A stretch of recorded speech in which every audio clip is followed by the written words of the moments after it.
weight loss surgery is reserved for patients that are considered morbidly obese. So that's typically what we would measure, what's called a body mass index. And usually a body mass index of 35 or greater, or a body mass index of 40. So roughly, if you're overweight by 100 pounds or more, that's someone that we would typically consider for surgery, and not someone that's just like 10 to 15 pounds overweight. There are essentially 3 mainstay operations that are performed in the United States. One is the Roux-en-Y gastric bypass. The second one is a laparoscopic adjustable gastric band. And the third one is called the laparoscopic sleeve gastrectomy. The gastric bypass is sort of the gold standard where people compare as far as how much you lose the most and resolution of also medical problems that are associated with being overweight. Gastric bypass is typically done laparoscopic. So first off, patients that have to undergo general anesthesia, so that means we put them to sleep. There's a breathing tube in there for them.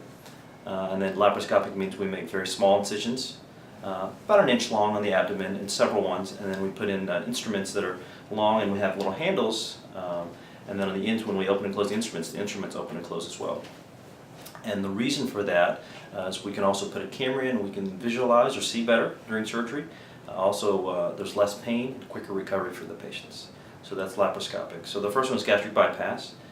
We basically take the stomach, and if this is the stomach, we divide off a small portion of the stomach and disconnect it from the rest of the stomach, and then we actually take a piece of small intestine and then reattach it to that pouch.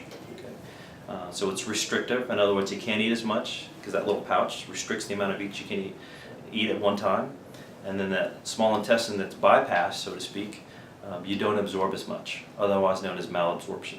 I think the easiest way when I talk to patients is it's like there's an accident on I-35.